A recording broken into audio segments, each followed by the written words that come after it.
O sea, no solamente porque el gobierno lo ha hecho difícil, que sí es real, pero sino también porque pues es una enfermedad nueva y de la cual hemos aprendido muchas cosas, incluso cosas que decíamos en marzo cambiaron.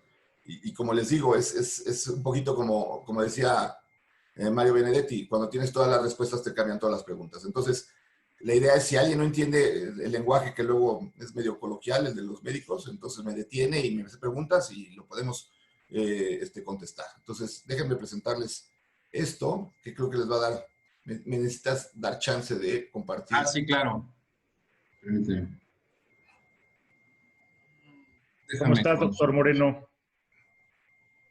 Qué gusto verte. Pues ya ves, acá por todos lados nos encontramos, hombre. Sí, caray. Déjame encontrarte, ¿eh?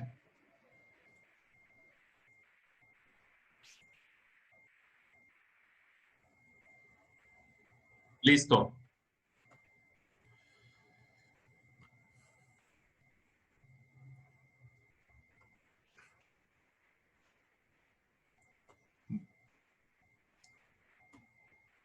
Bueno, la primera gráfica que quiero presentarles es la famosa curva, ¿no? De estas curvas que hemos oído hablar muchas veces.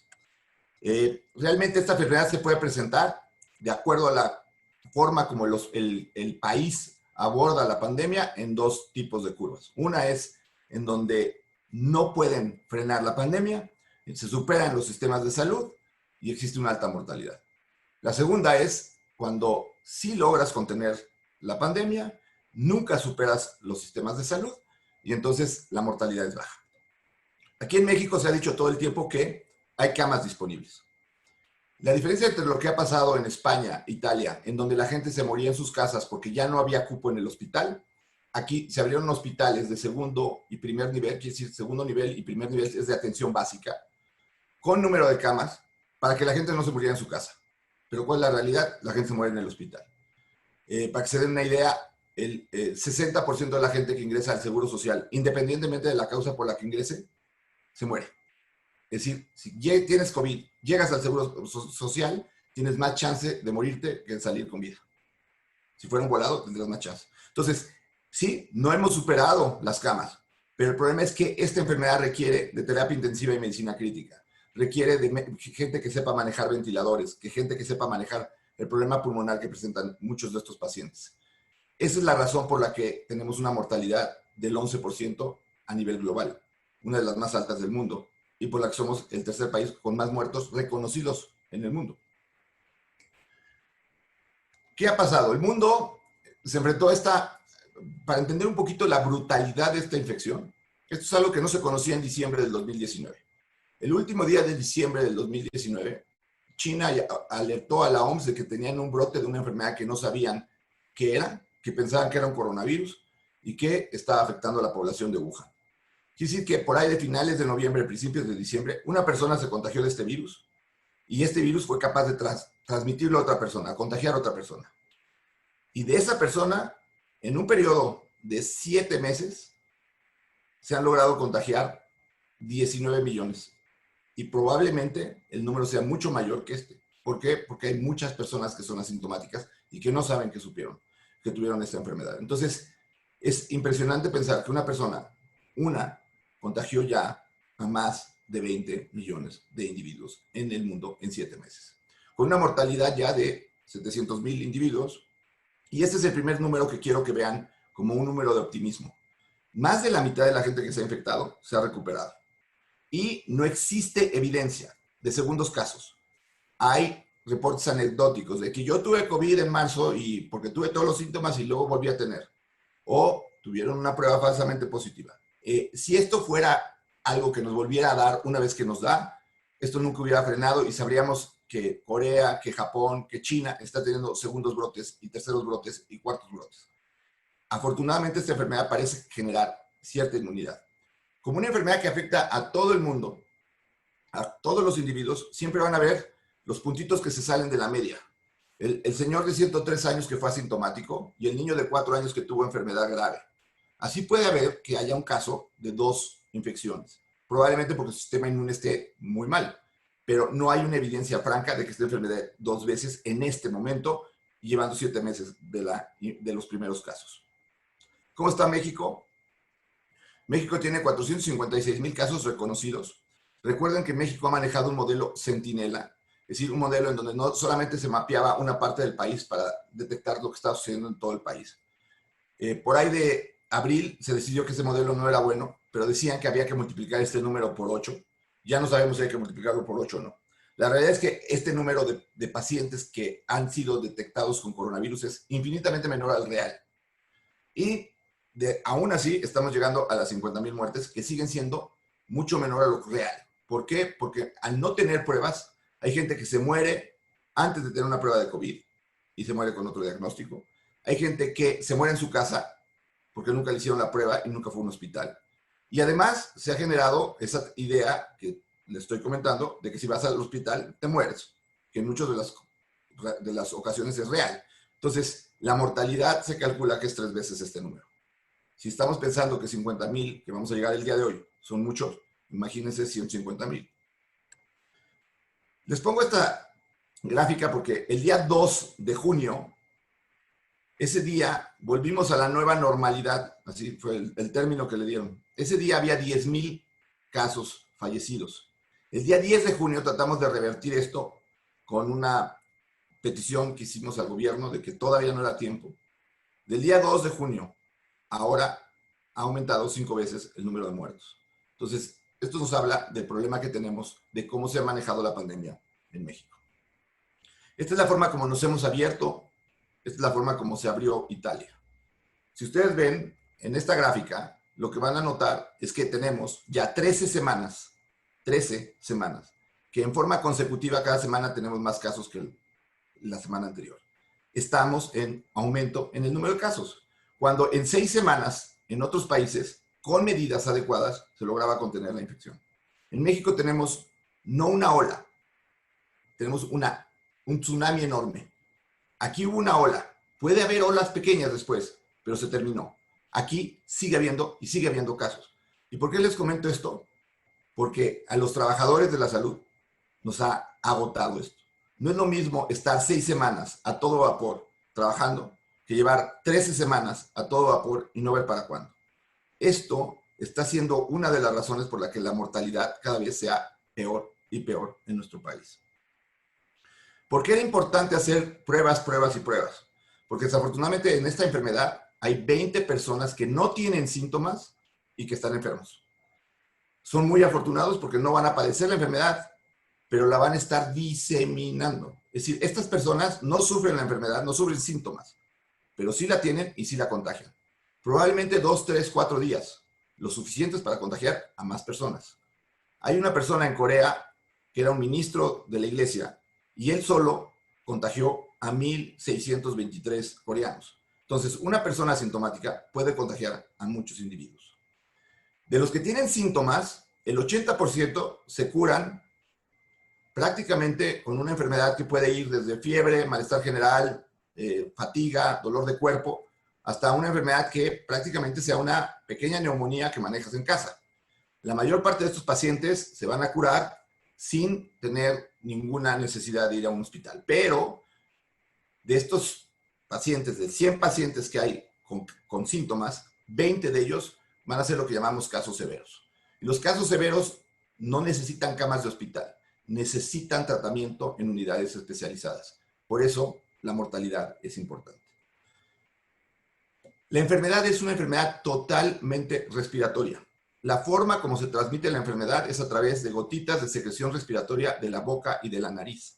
Por eso, si yo a este individuo que está infectado y que no sabe que está infectado, le pongo un cubrebocas, que si es de tela, que si tiene 3 capas, que si le pongo un cubrebocas, evita que él esté diseminando la enfermedad.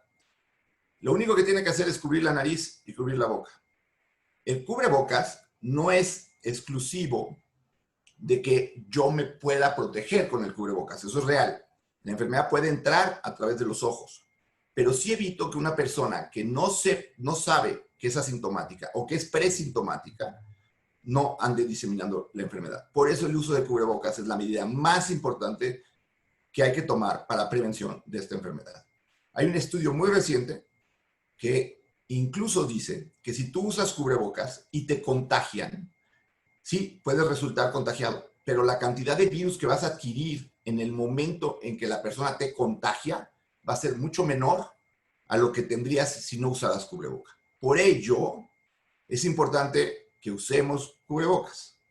Una vez que la enfermedad se transmite a otra persona, la persona puede desarrollar fiebre, puede desarrollar tos, puede desarrollar fatiga, pero en un 20% va a desarrollar falta de aire. El problema con esta falta de aire es que es una falta de aire muy progresiva, muy lenta. Por eso la gente no se da cuenta que empieza a perder oxígeno en su cuerpo, porque se va acostumbrando, va haciendo menos cosas. Y cuando de repente baja el oxígeno de un nivel a otro, es cuando el paciente se pone grave. No es que la enfermedad sea silenciosa, no nos damos cuenta porque no medimos la oxigenación. De ahí es que es importante que todos tengan un oxímetro y sepan cuánto tienen de oxigenación, porque si les llega a dar COVID, la forma de saber si yo voy a ser de los que necesito ir a un hospital y pronto es viendo si mi saturación está bajando. Como la enfermedad se transmite a través de esas gotitas de secreción respiratoria, si esas gotitas caen en una superficie inerte, no van a vivir el virus por mucho tiempo, pero sí lo suficiente para que alguien que llegue, toque esa superficie, se contamine la mano. Nos tocamos en aproximadamente 20 veces la cara por hora.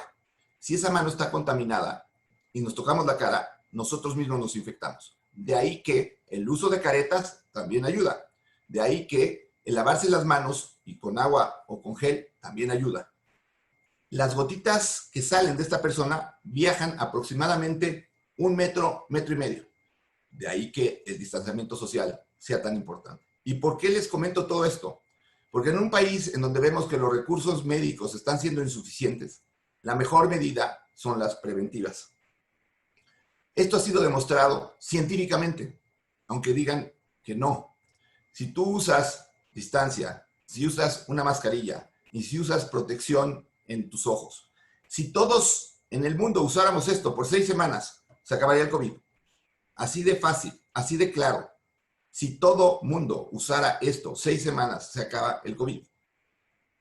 Pero, pues, empezamos por arriba, que no quieren usar una mascarilla, porque si usan la mascarilla es que lo que quieren es que no hable. Sí, quiero que no hables, pero no quiero que dejes de tener una mascarilla. Nosotros dividimos aquí en el hospital a la enfermedad en 3 grados y lo comento por lo siguiente, porque es importante entender esta situación. Muchos pacientes hablan y me dicen, tengo COVID, por favor, acéptame en el hospital, porque tengo mucho miedo. 80% de esta gente va a acusar una enfermedad, sí, con fiebre, se van a sentir mal y todo, pero no tienen que ir a un hospital. Y además no deben de ir a un hospital. ¿Por qué? Porque si yo admito a un número importante de esos 80 que no van a necesitar ir, a los que sí necesitan, no voy a tener una cama disponible. Entonces es muy importante que hacer criterios de admisión en hospital. Si tú tienes COVID y tienes una saturación todo el tiempo arriba de 90, no tienes por qué llegar a un hospital. Eso sí, te tienes que estar checando. Cuando empiezas a tener una disminución de la saturación por abajo de 80, entonces tienes que ir al hospital porque te tenemos que poner oxígeno, ya sea a través de puntas nasales, de una mascarilla, diferentes formas para levantar tu oxígeno. Darte algo para desinflamarte y darte algunas medicinas que han servido. ¿Para qué? Para que no llegues en esta fase en donde muchos pacientes que no se dan cuenta que se les está bajando el oxígeno, llegan ya cuando a través de estas medidas de puntas de oxígeno, de puntas de alto flujo, no se logra controlar la enfermedad y presentan una neumonía severa. Y ahorita van a ver por qué estos pacientes se necesitan intubar. Entonces, la enfermedad tiene 2 fases. Una fase viral, en donde yo estoy contagiando a las demás personas. Y una fase en donde ese virus está produciendo una inflamación en mi cuerpo. Si esa inflamación ocurre en la parte superior de la vía respiratoria, me va a quitar el olfato, pero no me va a dar neumonía. Así es que si ustedes se levantan un día y no huelen y tienen COVID, abran un tequila, un mezcal o un vino. ¿Por qué? Porque les va a ir muy bien. Si ustedes pierden el olfato y el gusto, es molesto, pero eso habla de que no van a tener una neumonía. Tenemos más de 700 pacientes internados en el hospital, ninguno perdió el olfato antes. Y tenemos más de 800 pacientes que han tenido pérdida de olfato y ninguno ha requerido hospital. Entonces, pierdan el olfato, por favor, nos va a ayudar. Esto es la razón por la cual una persona necesita de un ventilador. Este es un pulmón normal, el de la derecha. En medio está el corazón, esos son los 2 pulmones. Esto es aire que hay dentro. Estos son los bronquios. El COVID produce esto. Los radiólogos le llaman imagen en vidrio despulido, porque imagínense un vidrio que rayan. Pues así se ve el pulmón. Pero ¿qué significa esta imagen? Significa que este pulmón está inflamado, está lleno de, vamos a decir, una gelatina. Si yo respiro y yo tengo este pulmón, me quedan estas pequeñas áreas por donde va a pasar el aire. Pero conforme va pasando el tiempo, esto blanco se va llenando. Y entonces ya no puedo meter aire porque ya no hay lugar por donde pase el oxígeno. Y cuando llegas y tienes una neumonía en donde el 60%, 70% del pulmón está blanco, la única manera de lograr oxigenación adecuada es ponerte un tubo en la garganta y pasarte oxígeno al 100% y con presión. Tienes que meter presión lo suficiente para que el oxígeno pase esta gelatina y llegue a tus capilares y se distribuya en todo el cuerpo. Si el COVID afecta todo el cuerpo, pero empieza por afectar los pulmones. Y cuando no tienes buena oxigenación, se empiezan a afectar los otros órganos. El problema es que el manejo del ventilador es un manejo que requiere de un experto en ventiladores. Para que me entiendan, en muchos lugares se dio un curso de 3 horas para manejo de ventilador para médicos generales. Una de las principales causas por la que la gente en los sectores públicos se muere es porque cuando tratan de llegar a lograr tener niveles de oxígeno adecuados, rompen los pulmones. Es demasiada la presión y se rompe el pulmón, porque es como un globo. Si le metes demasiada presión, lo puedes reventar. Esta se los pongo porque estos son los primeros 50 pacientes que llegaron al ABC. Y está publicado. La razón por la que hicimos este estudio es para conocer a nuestra población, para conocer qué le está pasando a los mexicanos que tienen COVID y cuáles son los pacientes que se ponen graves. Y como en todo el mundo, ha habido una relación entre edad y mayor gravedad. A mayor edad, mayor gravedad. El cohorte parece ser 60 años y mientras más edad, pues tienes mayor riesgo de tener algo. Es también más frecuente que las personas del sexo masculino la pasen mal que las del sexo femenino. No quiere decir que nos contagiemos diferente. Nos podemos contagiar igual los hombres que las mujeres. Pero las mujeres parecen tener ciertos factores de protección que van más relacionados con su presión arterial. Ustedes han oído que las mujeres tienen la presión arterial baja, generalmente. Bueno, eso parece ser el factor que protege a las mujeres de no tener una enfermedad seria. Pero el grave problema de México, el gravísimo problema de México, es que esta enfermedad está muy asociada a daño cuando hay obesidad. La obesidad, las células de la grasa producen inflamación y esta enfermedad produce inflamación. Y además, la gente que tiene sobrepeso tiene limitación en la expansión de los pulmones y al llenarse los pulmones de blanco no tienen espacio para donde respirar. Tenemos pacientes de 40 a 45 años que están intubados y el único factor de riesgo que tienen es obesidad. 85% de nuestros pacientes que están internados en el hospital tienen sobrepeso u obesidad. ¿Qué pasa si tú llegas al hospital temprano? Si tú llegas al hospital temprano y te rescatamos con oxígeno y respondes a los antiinflamatorios, te vas a quedar una semana en el hospital. Pero si llegas tarde, vas a requerir un ventilador. Y si requieres un ventilador, tu estancia hospitalaria en promedio son 23 días. ¿Y qué significa esto? Que durante 23 días va a estar ocupado un ventilador por una persona. Entonces, realmente lo que limita la capacidad de los hospitales no es el número de camas. Nosotros en el ABC tenemos 127 camas disponibles para COVID. Nunca hemos podido tener más de 93 pacientes. ¿Por qué? Porque entonces empezamos a tener pocos ventiladores para los que están internados. Y pasamos noches que no dormíamos porque tenemos 2 ventiladores y había 40 pacientes que podría alguno de ellos deteriorarse y entonces requería un ventilador. Y si se necesitaban 2, pues todavía teníamos otro. Pero si se deterioraban 3, ya no teníamos ventilador. Por eso cerrábamos el hospital. Ya nos ha pasado, pero esa es la principal razón por la cual muchos de los hospitales tienen una alta mortalidad, porque siguen recibiendo pacientes porque tienen camas, pero ya no tienen cómo rescatarlos. Hay hospitales del sector público que tienen 200 camas y tienen 3 ventiladores. De esa manera, no hay manera que tengan una buena sobrevida. Estos son los números del ABC hasta la semana pasada. Todos los viernes hacemos corte de número de casos. Hemos tenido 514 pacientes ingresados, de los cuales hemos dado de alta ya a 438. 58 pacientes, y esto lo digo con un gran gusto y un gran honor, han sido del sector salud. Fuimos el único hospital privado que firmó el convenio con el gobierno, no de ayudarles con pacientes, sino de ayudarles con pacientes COVID. Y hemos tenido 212 pacientes intubados, 212 que han requerido tubos, con una mortalidad del 5.2%. Es una de las mortalidades más bajas, no solamente a nivel nacional es la más baja, pero es de las más bajas de muchas partes del mundo. Y no es porque seamos muy buenos, sino porque nosotros aprendimos de lo que venía. Hemos estado en contacto con médicos de Shanghái, de Seúl, de Italia, de España, de Estados Unidos, para tratar de ver qué es lo que les funciona. Desafortunadamente, muchos tratamientos de los que funcionan son caros y hemos sido altamente criticados por ser elitistas. Pero la realidad es que lo que nos importa es la salud. Lo que importa es que los pacientes que lleguen salgan vivos y no tener un 58% de mortalidad. El gobierno nos ha dicho que la mortalidad de nosotros es tan baja porque nuestros pacientes son pacientes que están bien nutridos, que son ricos, que no tienen enfermedades. La mortalidad que tenemos con los pacientes del sector salud es exactamente la misma. Entonces, la realidad es, esta enfermedad depende de un trabajo integral formado por médicos de diferentes especialidades. En este momento, la semana pasada teníamos 43 ingresados y veíamos que esto iba para abajo. Hoy tenemos 52. Tuvimos un incremento en esta semana mayor a lo que habíamos estado teniendo. Probablemente el reflejo de que hace 2 semanas se abrió mucho la ciudad. Tenemos 18 intubados y tenemos 6 pacientes que llamamos en área gris. ¿Por qué? Porque este es un hospital. Cuando la enfermedad empezó en Wuhan, 41% de los contagios ocurrían en los hospitales. Tenemos que tener áreas en donde lleguen pacientes que no tienen todavía el diagnóstico de COVID, pero que los puedas ingresar y que no sean un riesgo para un área donde no hay COVID, si llega a tener COVID, o meter ese paciente a un lugar en donde hay COVID y que tuviera otra cosa, porque entonces lo estás condenando a que le va a dar, además de su otra neumonía, COVID y probablemente vaya a fallecer.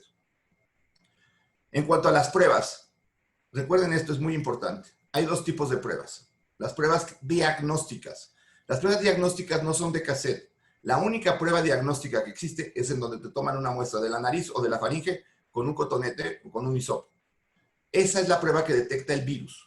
El virus se empieza a detectar el 4º día que estás contagiado, no antes. Y va a durar ahí por largo tiempo. Puedes estar eliminando fragmentos virales por largo tiempo. Por eso te les voy a explicar cuándo y cómo tienes que hacerte la prueba. Las pruebas rápidas, las pruebas de anticuerpos, no son útiles para hacer diagnóstico. ¿Por qué? Porque estos no se empiezan a producir hasta el 7º día. Y algo que no sabíamos y que ahora sabemos es que 30% de las personas no elevan anticuerpos. No quiere decir que no queden inmunes, pero no elevan anticuerpos. Por eso las pruebas rápidas han sido tal fracaso en cuanto al diagnóstico de esta enfermedad. Para ponerles algo más claro, España compró 10 millones de pruebas rápidas, las cuales les costó el trabajo al secretario de Salud de España porque no fueron útiles. ¿Qué es lo que pasa con esta enfermedad? Esta línea azul es el virus. Si ustedes por alguna razón hoy desayunaron con alguien que tiene COVID y tiene la gracia de hablarles en un ratito y decirles, oye, ¿qué crees? Tengo COVID. Pues quieres hacerte una prueba lo más rápido posible para saber que no te lo haya pegado. La realidad es que tienes que esperar de 4 o 5 días porque el virus tiene que pasar, replicarse en tu vía respiratoria antes de que pueda ser detectado.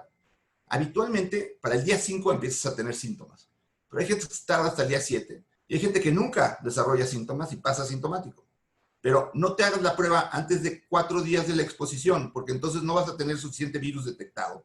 Entonces vas a decir que la prueba no sirvió de nada. No sirvió de nada porque le hiciste a destiempo. Y la otra cosa que hemos aprendido con el tiempo es que una vez que empiezas a tener virus, los fragmentos de virus, vamos a decir cadáveres de virus, pueden durar en tu cuerpo por largo tiempo. Pero a los 14 días, muchos dicen que 10, lo hacemos a los 14 para mayor protección, a los 14 días el virus está muerto. ¿Qué quiere decir esto? Que tú tienes una prueba de COVID positiva, tienes síntomas, se te quitan los síntomas a las 2 semanas, ya no necesitas hacerte una segunda prueba para ver que seas negativo, te puedes salir, abrir una botella de vino y celebrar que ya eres inmune. Algunos pacientes a partir de la segunda semana empiezan a elevar este anticuerpo que se llama IgG. Este anticuerpo es una memoria. En la mayor parte de las infecciones virales que hemos tenido, este anticuerpo persiste durante toda la vida. Este maldito virus tiene la cualidad que en 30% de los casos no eleva anticuerpos. Entonces no tenemos este marcador. Pensábamos cuando empezó la pandemia que este marcador iba a servir como pasaporte de inmunidad. ¿Por qué? Porque si tenías este marcador, ya sabías que eras inmune. Ahora, no puede ser utilizado como pensábamos porque no todos van a elevar anticuerpos. Pero ojo, si tú te hiciste una prueba, tuviste síntomas, a las 2 semanas ya saliste, tienes ese antecedente que te protege. Entonces, por eso es muy importante hacerse pruebas. Porque hay gente que dice, ¿para qué me hago la prueba si tengo todos los síntomas? No, porque puede ser que los síntomas que tengas sean de otra cosa. Y si tú documentas que tienes esa infección, a las 2 semanas sabes, si ya te curaste, que quedas inmune. ¿Por qué? Porque la única salida que yo le veo a este país es esta. La única salida que veo es cuando empezaron a ver los infectados y a contagiar a demás gente, se contagió muchísima gente. Algo así, como calculamos que México tiene alrededor de entre 18 y 22 millones de infectados en números reales. Esa gente se empieza a curar y se empieza a inmunizar. ¿Qué quiere decir eso? Se empieza a mantener en su cuerpo una capacidad de ya no volverse a infectar. Como les digo, el virus a los 14 días tiene que buscar otro cuerpo, porque el virus en superficies inertes no vive. Tiene que vivir dentro de una célula humana que sea susceptible a infectarse. Cuando llegas al 70% de inmunes, entonces se habla de que tu inmunidad alcanzó una inmunidad de rebaño. Y por lo tanto, la propagación del virus en ese lugar disminuye en forma muy importante. Si se acuerdan de la gráfica de Italia que les puse, Italia está abierto. Italia tú vas y puedes ir, sí, con cubrebocas, pero vas a restaurantes, bares, etcétera. Y no está viendo una segunda ola como se hubiera pensado que pudiera ocurrir. ¿Por qué? Porque ellos tuvieron una enfermedad brutal y ocasionó mucha inmunidad. Creo, espero, quiero que México sea igual. Ahora, ¿qué pasa con la inmunidad? Pues teníamos la idea de que la infección íbamos a generar estas cositas que se llaman anticuerpos. Se llama inmunidad humoral. Pero ¿qué pasa? Que como les dije, este maldito virus no eleva anticuerpos en todos. Pero los suecos lo que demostraron es que siendo un virus que está dentro de las células, desarrollamos una inmunidad en donde nuestra célula tiene que destruir a nuestra propia célula donde está metido el virus. Por eso hay tanta inflamación, porque lo que hace nuestro sistema inmune es destruir nuestras propias células. Es como, ok, hay bandidos en el vecindario, quema todo el vecindario, y eso es lo que hace nuestro cuerpo. Destruye a las células que tienen el virus dentro, y por eso la gran inflamación. ¿Cómo los destruye? A través de unas sustancias que se llaman citocinas.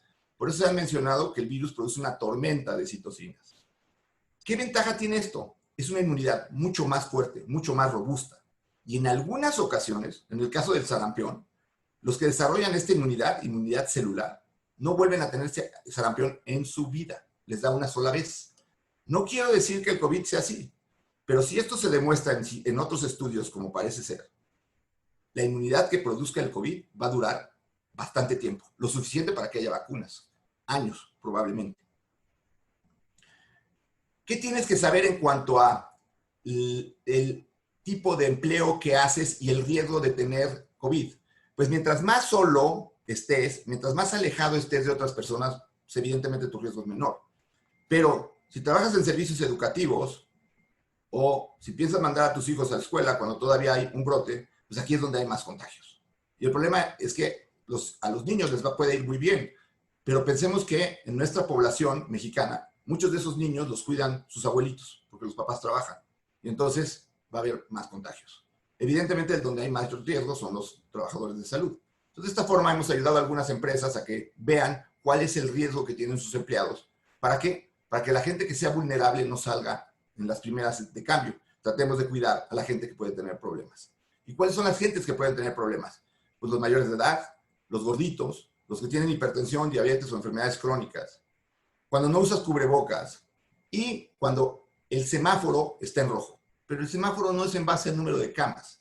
El semáforo es en base al número de contagios. Y déjenme decirles que el 4 de agosto se ha reportado el mayor número de casos nuevos en el país desde que empezó la pandemia. ¿Qué quiere decir esto? Que estamos en números rojos. Ya sé, la economía está en números rojos también, sí. Pero estamos abriendo el país por la economía, no porque sea seguro salir a la calle. Es muy importante, más que nunca, mantener unas buenas medidas de higiene. Y esto, ojalá y se quede para siempre. ¿Por qué? Aquí en el hospital hicimos un estudio de infecciones gastrointestinales los meses de abril, mayo y junio del 2017, 2018, 2019 y 2020. Este año tuvimos 85% menos infecciones gastrointestinales. ¿Por qué? Porque nos lavamos las manos. Entonces, ojalá y se quede esta medida. El virus puede vivir más en ciertas superficies, pero realmente es cuestión de a veces minutos, a veces media hora. El lugar en donde más vive es cristal, en donde menos vive es papel. Lo que quiero que vean es la parte de abajo. Si ustedes van a un lugar cerrado, en donde hay aire acondicionado que mantiene que el virus esté flotando, donde hay mucha gente, gente que habla, que estornuda, que tose, y pasan tiempo ahí, se van a infectar. Entonces, si el trabajo que ustedes van a realizar incluye esta situación, por favor, no manden a estos pacientes. Si el trabajo que tú tienes puedes hacerlo al aire libre, o lugares en donde no haya gente o poca gente, y vayas a pasar poco tiempo con esa gente, entonces a lo mejor puedes empezar a sacar cierta parte de tu población que sea vulnerable. De esa forma, lo que tienes que conocer es, una, si eres inmune; dos, qué tanta inmunidad hay en tu lugar donde vives; tres, qué tantos factores de riesgo tienes tú para ser una persona que se ponga enferma y sea grave; y dónde voy a trabajar. De acuerdo a eso, tú puedes saber si estás en un momento para poder salir. Ya sé, en lo económico a lo mejor ya tienes que, pero si tienes que y tienes alguno de estos factores de riesgo y la situación en el país todavía está alta, por favor, lleva lo máximo de protección. Sí se puede. En Los Ángeles hicieron un estudio en donde a 17 trabajadores de una estética que atendían más de 150 personas diarias, les pusieron cubrebocas, mascarilla y gel que te tenían que aplicar cada 15 minutos. Durante 2 meses checaron a esos trabajadores. Ninguno de ellos se enfermó en ese periodo. Entonces, las medidas de prevención sí sirven. Poquito de vacunas. Hay 199 vacunas que ya están aprobadas para desarrollarse. De esas, 175 son preclínicas. Todavía no se prueban en humanos. Las importantes son las que van en fase 1, en donde ya se está desarrollando seguridad y dosis. Después, las que van en fase 2, porque esa ya estamos valorando prácticamente seguridad en gran parte de población. Pero las más importantes son las fase 3, porque la fase 3 es la previa a que la vacuna sea aprobada para uso de la población. Y en un tiempo récord tenemos 4 vacunas que ya están en fase 3. Déjenme les cuento un poquito de estas vacunas. Hay vacunas por genética, es decir, que toman el RNA del virus, el ácido ribonucleico, lo ponen en una molécula inerte y lo inyectan. Los dos grandes son Moderna y Pfizer. Moderna ya está en fase 3. ¿Cuál es el problema de Moderna? Es una empresa pequeña. Una empresa que no es capaz de producir billones de dosis como se necesita. Pero está en fase 3. Probablemente lo que haga Moderna es aliarse con una gran farmacéutica para poder empezar a desarrollar esta vacuna con mayor fuerza. Pfizer apenas está en fase 2 y tiene una forma similar a lo que está haciendo genética. Hay 2 vacunas que tienen o usan un vector viral. Lo van a leer como ChAdO. ChAdO es porque es un virus del chimpancé, que es un adenovirus, y lo que usan es como un caballo de Troya. Nada más que aquí el caballo de Troya no es un regalo, es una vacuna. Entonces imagínense que a su sistema de defensas le meten un caballo de Troya que los hace ver como que están teniendo el mayor ataque del mundo. Y entonces su sistema inmune genera una respuesta muy grande en contra de ese caballo de Troya que trae en su interior al virus del COVID. Entonces, lo que usan es un vector viral con un virus que está alterado, que no te puede producir daño. 2 vacunas, AstraZeneca, Oxford. Aquí AstraZeneca se unió con el Instituto de Vacunas de Oxford y estos están en fase 3. ¿Qué quiere decir fase 3? Lo están probando ya en una gran población. Hay más o menos 10,000 brasileños que ya recibieron vacuna por AstraZeneca. Evidentemente todo esto es confidencial, pero ya hay gente que está siendo vacunada en Brasil. La otra vacuna que está en fase 3 es la vacuna de CanSino. CanSino es una industria china en combinación con una tecnológica canadiense que está en fase 3. Y lo que ellos hacen, los chinos, pues son chinos. Entonces, lo que ellos han hecho es a sus prisioneros les ponen la vacuna y a las 4 semanas los tratan de infectar y ven si funciona la vacuna o no. Es mucho más fácil hacerlo así porque tienes todo controlado que poner a brasileños vacunas y ver qué les pasa. Aquí puedes valorar seguridad, dosis, eficacia y todo teniéndolos ahí. La otra vacuna es de virus inactivos y lo pongo porque esta también está en fase 3. Sinopharma es una industria china cuya sede está en Wuhan. Entonces ellos, pues, que fueron los primeros en tener esto, lograron inactivar un virus y lo están probando para ver si funciona. Y la última es una vacuna que es la que usa los virus vivos atenuados, como la mayor parte de las vacunas que tenemos, que se llama Sinovac, también es China, y esta está en Shanghái la base. ¿Por qué les pongo esto? Porque seguramente hay tres cosas importantes en relación a esto. Una, vamos a tener más de una vacuna para finales del año o principios del año que entra. Dos, la carrera por la vacuna va a ser que probablemente el nuevo país más poderoso del mundo sea quien tenga la vacuna. Entonces, ¿hay hackeo ruso de la vacuna de Moderna? Sí. ¿Hay la competencia de China con el mundo? ¿Cómo? Usando a su propia población, a la que considera de segunda, como son los prisioneros, para hacer las pruebas. Y hay las que tienen que hacerlo como una ética, como AstraZeneca, Oxford, pero si ustedes ven, ninguna de estas compañías se ha aliado con alguna americana. Entonces, hay una guerra por la vacuna muy grande, que también es una guerra mediática. ¿Por qué? Porque Moderna dice, pasé de fase 2 a fase 3 y aumentan sus acciones. O Pfizer dijo, ya pasé a fase 2, cuando realmente pues, están muy atrás de las demás vacunas. Todo esto genera una competencia. De aquí voy a parar. Aquí termino mi presentación. Y si quieren preguntas, con todo gusto.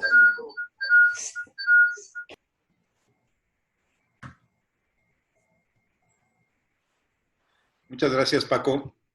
En realidad es una presentación extraordinaria y yo creo que va a haber muchas preguntas, sobre todo sobre algunas de los medicamentos que están tan anunciados como para tratar esto y que en muchos de los casos no son sino causas o estudios anecdóticos, por decirlo así, porque en algunas gentes tomaron algo y se curaron, pero probablemente tuvieran la enfermedad que no iba a darles problemas y de esa manera pues hay mucha propaganda y hay muchas dudas acerca de todos estos como el dióxido de cloro y cosas de ese tipo. ¿Qué nos puedes decir de eso, Paco? Lo que tú comentas es muy real. O sea, si sabemos que de 100 pacientes, 80 se van a curar a pesar del doctor. Y a esos 80 yo tengo la sensibilidad de darles agua de limón y decirles que le puse 2 sustancias que tienen ahí efecto antiviral. Esas personas van a creer que se curaron por el jugo de limón con esa sustancia y se curaron solos. Entonces, eso ha generado, desafortunadamente, que haya muy mala información y además negocios muy tristes porque son negocios en base a la cuestión pues, de usar la enfermedad como una medida para lograr un beneficio económico. Pero también está el otro lado. El problema es que para hacer protocolos de investigación de cosas que sí funcionan, tienes un grupo de gente que se va a curar a pesar de todo. Entonces, es muy difícil y ha sido muy difícil para la ciencia saber qué sirve y qué no sirve. E incluso medicamentos que dijeron en un principio que no sirven, ahora sirven. Y medicamentos que dijeron en un principio que sí servían, ahora dicen que no sirven. Y los medicamentos caros que sí sirven, pues la OMS los empieza a bloquear porque no todos los países tienen disponibilidad de utilizar esos productos. Entonces en México prohibieron hace una semana un medicamento que era muy bueno para esto, se llama tocilizumab, pero es un medicamento caro. Pero pues estamos hablando de vidas humanas. Entonces hay que tener mucho cuidado con lo que se dice. Hay gente que dice que hace gárgaras de vinagre que con eso se cura. Pues por ahí sí va a curar sin gárgaras, pero pues es una realidad esto. ¿Qué medicamentos tenemos que tener en casa? Tengan vitamina C, tengan zinc, tengan ácido fólico y tengan un oxímetro. No tengan un medicamento, tengan un oxímetro y sepan qué van a hacer si les da COVID. Tengan un médico de confianza al cual le pueden mandar un mensaje y decir, tengo COVID, ¿qué debo de hacer? No busquen a alguien en el último momento o no tengan un plan. Aquí es como cuando vas a tener un bebé. Tienes que hacer 3 veces la ruta de cómo vas a llevar a tu esposa al hospital para que lleguen bien. Aquí tienes que saber qué vas a hacer si te llega a dar COVID. Sí, eso es muy importante porque, como bien dijiste, hay muchos pacientes que llegan tarde y eso lo hemos visto incluso dentro de la misma población médica, que hay médicos que tuvieron fiebre, que tuvieron dolor de cabeza, que tuvieron muchos síntomas y empezaron a tomar paracetamol y de repente se dieron cuenta 4 o 5 días después de todo eso que tenían COVID, pero ya iban en condiciones no tan buenas. Entonces, yo creo que es muy, muy importante la premura en cuanto a que empiezas a tener síntomas, cuídate.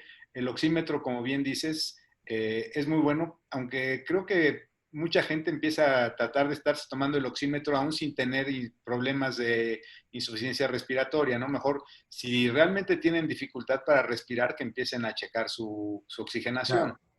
aunque ayuda porque la enfermedad causa mucha ansiedad, ¿no? Entonces es típico que te dice alguien, me está faltando el aire, y le pones el oxímetro y tiene 98 de saturación. Entonces es pura ansiedad. Claro. Es importante que sepas cuál es tu nivel de oxigenación. Las mujeres, quítense el esmalte y el gel. Bueno, ahora también los hombres, quítense el esmalte y el gel, porque hay de todo. Y chéquense cuál es su oximetría de base. Ahí puso alguien cuál es el nivel de oximetría en Atenco. En la Ciudad de México es arriba de 90 por el nivel del mar. Estamos a 2.600 de metros sobre el nivel del mar. A nivel del mar es 92. Pero lo importante es que se conozcan ustedes. Es como la presión arterial. A lo mejor alguien maneja 120, 80, pero hay quien maneja 90, 70. Entonces, chequen cuál es su oximetría y vean que no esté bajando. Si está bajando, si llega a menos de 90, estén en contacto con un doctor. Muy bien. Alguien ahí te estaba preguntando qué con la hidroxicloroquina. Ok. La hidroxicloroquina ha sido el medicamento de Trump. Trump fue el que anunció que la hidroxicloroquina era el medicamento que él tomaba para no enfermarse. Hubo un estudio francés en donde se utilizó hidroxicloroquina junto con acitromicina. Ahorita está circulando un video de una doctora de color en Houston que dice que con la hidroxicloroquina cura a todos. El problema que hubo es que hubo un estudio grande en Brasil en donde utilizaron hidroxicloroquina contra un medicamento que no era hidroxicloroquina, un placebo. Y encontraron que la hidroxicloroquina a dosis altas puede producir arritmias. Entonces, puede ser un medicamento útil, pero no lo usen si tienen problemas cardíacos. Por eso es importante que no nos automediquemos. A ver, en este momento, si ustedes me dicen, ¿cuál es el mejor medicamento para COVID? Yo les digo, no enfermarse, cuidarse. No hay un medicamento que sea la panacea para COVID. A lo mejor lo va a haber pronto, no lo sabemos, pero ahorita no lo hay. Entonces, el mejor medicamento es la medicina preventiva. Por eso me gusta hacer estos webinars, porque creo que aquí entiende la gente por qué hay que cuidarse. Porque aunque estemos hartos del encierro, tenemos que seguirnos cuidando, por lo menos tomando las medidas que sabemos que pueden ser útiles. Y nos preguntan, Doc, ahí qué especialista es el que nos puede realmente dar la información en caso de que tengamos síntomas o queramos saber. Mira, yo les recomendaría un internista, un neumólogo, un infectólogo o un intensivista. Aquí los médicos de medicina interna lo que hacemos es que los tenemos en una plataforma en donde si dan COVID positivo te sigue y si requieres hospitalización ya te ve el intensivista, el infectólogo. Pero busquen un médico de confianza, o sea, no es tan difícil. Paco, doctor. Sí. También menciona ahí el tema yo creo que es importante el tema de David Kazan y por qué se volvió tan crítico su caso. Y bueno, yo tengo entendido que fue porque le dio dos virus al mismo tiempo, ¿no? Él llegó con influenza y llegó con COVID. Y la otra cosa es que él venía de un vuelo en donde la persona que venía al lado de él venía tose y tose y tose. Entonces creemos que la carga viral que él adquirió con la enfermedad fue muy alta, porque David pues, era una gente sana que llegó aquí al hospital bastante mal. Pero ahí vemos esos dos factores. Uno, que la carga viral fue muy alta. Y la otra es que llegó con influenza, además de tener COVID. Ok.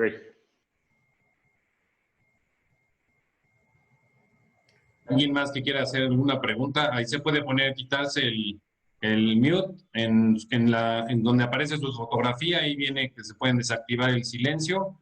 Pueden hacer la pregunta. Hola Paco, mucho gusto. Hola.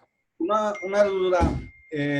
Cuando uno es asintomático y tiene una prueba PCR positiva, es decir, que tiene el virus, ¿cuánto tiempo aislarse, esperar para hacer otra prueba PCR antes de salir a calle?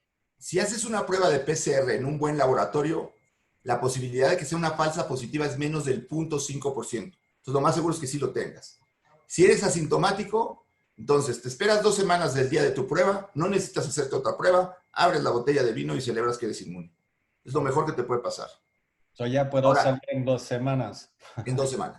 En grupos de edad, por ejemplo, los jóvenes, los deportistas de alto rendimiento. Ahorita que he estado asesorando a la Federación Mexicana de Fútbol y hemos visto un grandísimo número de asintomáticos. Gente que les haces PCR y salen positivos y no tienen ningún síntoma.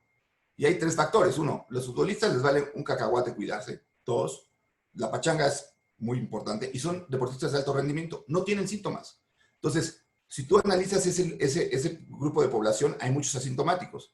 Lo que pasó, por ejemplo, en el crucero del Yokohama, en Japón, es que era gente mayor y ahí había un asintomático por cada paciente que tenía síntomas. La diferencia de tener 20 o 40 asintomáticos, se piensa que los niños son 60 asintomáticos por cada niño con síntomas. Entonces, varía mucho de persona a persona. El problema es que los asintomáticos sí contagian. Y no hay necesidad de hacer otra prueba PCR No. a las 2 semanas. No, no hay necesidad. 2 semanas. Doc, y la pregunta que a lo mejor todo mundo a veces nos hacemos es, ¿todos nos vamos a contagiar tarde que temprano? No, y la razón es que se necesita nada más que el 70% se contagie. Con eso se logra una inmunidad. 2, si se van a contagiar, no se contagien cuando el hospital esté lleno, porque entonces van a tener dónde ir. 3, mientras más te tardas en contagiarte, hay más posibilidades de que haya buenos tratamientos. Y 4, pues, si estamos hablando que la vacuna puede estar a la vuelta de la esquina y eres de factor de riesgo, espérate. ¿Se puede hacer una pregunta? Claro. Sí. Más es un poquito de tirarle a futuro.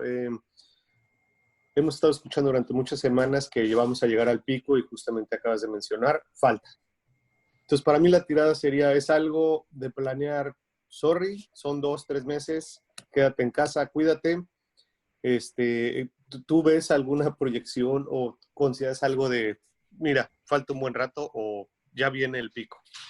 No, yo te voy a decir algo. Yo creo que la única ventaja que tenemos de esta terrible forma de manejar la pandemia, en donde ha habido un enorme número de contagiados, es que vamos a tener una inmunidad de un rebaño muy pronto. Pronto es probablemente a mediados de septiembre. Mi apuesta con el hospital y mi proyecto es que para cuando sea mediados de septiembre tengamos 15 camas en el hospital. Llegamos a tener 127. Y prácticamente me estoy jugando el cuello de que tengamos 15 camas. No, muchísimas gracias. Ese es mi proyecto. Yo creo que para mediados de septiembre vamos a estar muy bien. Hola, Doc. Buenas tardes. Oye, antes que nada, agradecerte a ti y a tus colegas todo su servicio, que se han partido la cara durante meses. ¿Nos podrías platicar más de este tema del agotamiento que está sufriendo el personal? Y pues por lo que ha pasado aquí en el país, que en otros países les cantan ópera y aquí los agarran a trancazos en el microbús. ¿Cómo está la situación ahorita? Mira, realmente ha sido muy triste México cómo se ha manejado la pandemia, 1. 2, el trato a los médicos. Han quemado casas de enfermeras.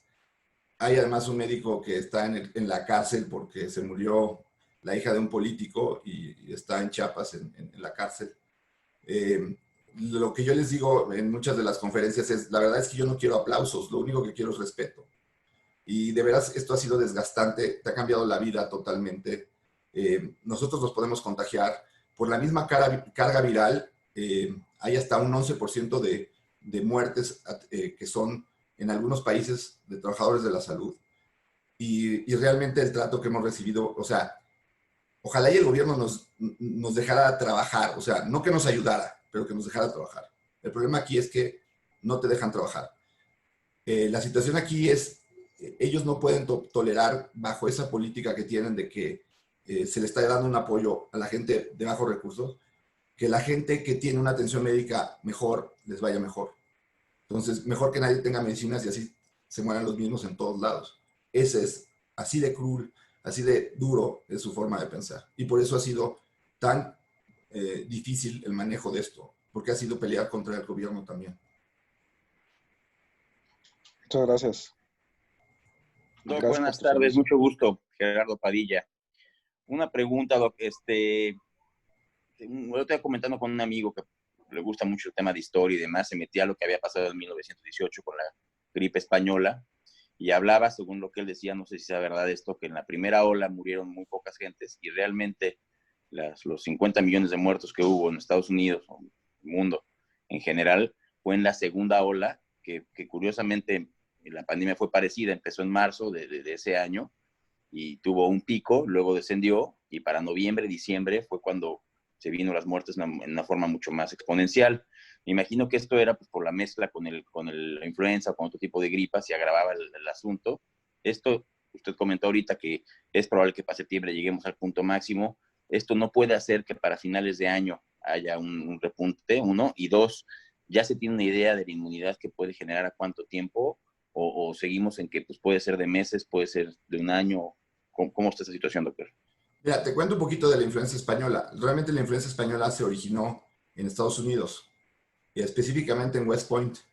Cuando los soldados de la guerra fueron, entró a Estados Unidos en la Primera Guerra Mundial, desembarcaron en Francia y en España, porque ahí eran los lugares en donde podían desembarcar, eran países aliados.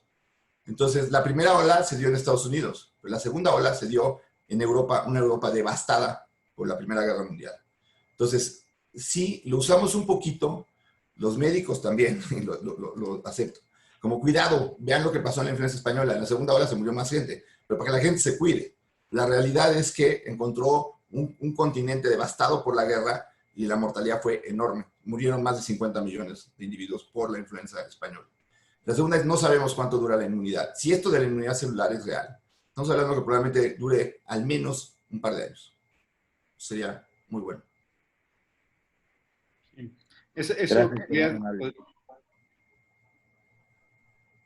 Gracias, doctor. Adelante, Doc. Luis Manuel.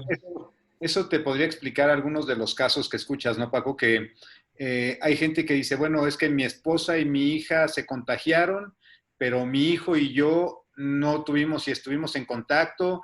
Es más, estuvimos acostados en la misma cama todos, viendo la misma televisión, pero nosotros dos no nos contagiamos y mi esposa y mi hija sí.